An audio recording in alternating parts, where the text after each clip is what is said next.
விஷயத்த பார்க்கும்போது நம்மளுக்கு ஒரு கிரேவிங்கோ ஒரு ஆசையோ இது சாப்பிடணும் இல்லை இந்த ஃபோனை செக் பண்ணணும்னு தோணும் போது நம்மளுக்கு கண்டிப்பாக ஒரு பவர்லெஸ்ஸாக ஃபீல் பண்ணுவோம். அது ஜஸ்ட் ஈஸி. நம்ம ஒரு அப்சர்விங் ஒரு தாட்ஸ் பண்ணாலே நம்ம அந்த கிரேவிங்கை நம்ம செல்ஃப் கண்ட்ரோல் பண்ணி நம்ம ஸ்ட்ராங் ஆக முடியும்னு ஒரு ரிசர்ச் சொல்கிறது. நம்ம ஒரு ஹேபிட் ஃபார்ம் ஆகுனா ஒரு கியூ, கிரேவிங், ரிவார்ட், ரெஸ்பான்ஸ், இந்த 4 தான் ஸ்டெப்ஸ். அப்போ ஒரு விஷயத்த ஒரு ஃபோனையோ பார்க்குறோம் இல்லை பர்கரை பார்க்குறோம், ஏதோ ஒரு விஷயம் உங்களுக்கு பிடிச்சதை பார்த்தோன்னா உங்களுக்கு ஒரு ஆசை வருது, இந்த மாதிரி சாப்பிடணும்னு தோணுதுன்னு வச்சுக்கோங்க. அப்போ நம்ம என்ன பண்ணணும்னா டக்குன்னு ரியாக்ட் பண்ணி போய் சாப்பிட்ருவோம். நான் அந்த ஃபோனை போய் பார்த்துருவோம் கூடாது. அந்த டைமில் நம்ம அதே ஓகே வாட்ஸ் கோயிங் இன் அவர் மைண்டுன்னு ஃபஸ்ட்டு நம்ம அட்லீஸ்ட் நம்ம திங்க் பண்ணோம். இல்லைனா பேப்பரில் எழுதுனா இட்ஸ் வெரி குட். இப்போ ஓகே, இப்போ ஃபோன் பார்க்கணும்னு தோணுது, பட் இட்ஸ் நம்ம ப்ரொடக்டிவாக யூஸ் பண்ணலாம். பட் ஒரு கண்டிப்பாக ஒரு நல்ல டைம் யூஸ் பண்ணலாம் தோணுது, பட் ஏதோ ஒரு விஷயனால தோணுது. அப்போ அவங்க என்ன சொல்கிறாங்கன்னா, ஜஸ்ட் உங்கள் தாட்டை என்னன்னு எழுதுங்க.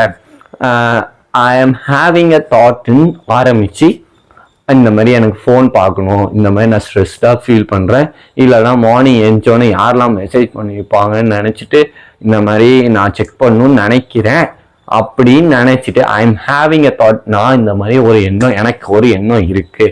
ஆர் ஐ ஆம் நோட்டிஸிங் ஐ ஆம் ஹேவிங் அ தாட். இந்த மாதிரி எனக்கு காஃபி குடிக்கணும்னு தோணுது, இல்லைனா எனக்கு சிகரெட் அடிக்கணும்னு தோணுது இந்த சுச்சுவேஷனில் அப்படின்னு தோணுது. ஃபஸ்ட்டு அதை எழுதுனீங்கன்னு வச்சுக்கோங்க. You create a mental space between you and the thought.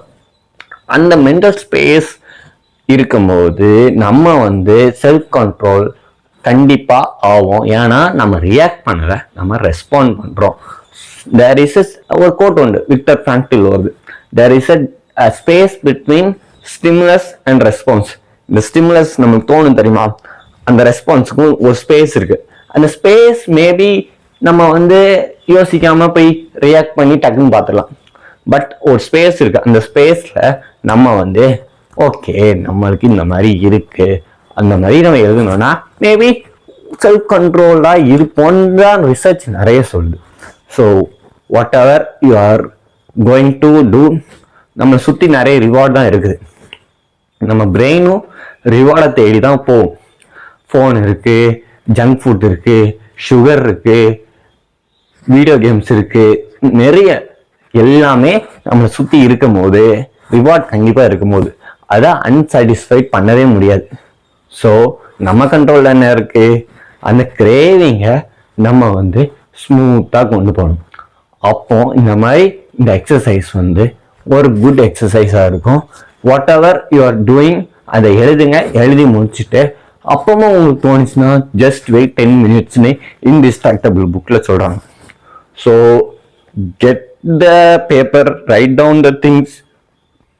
நீங்கள் என்ன நினைக்கிறீங்களோ that would be a very good self control exercise. நம்ம பார்க்கக்கூடாதுன்னு ஒரு ஃபைட் பண்ணிகிட்டே இருந்தோம்னா நம்ம கூடயே தட் வுட் பி குட்.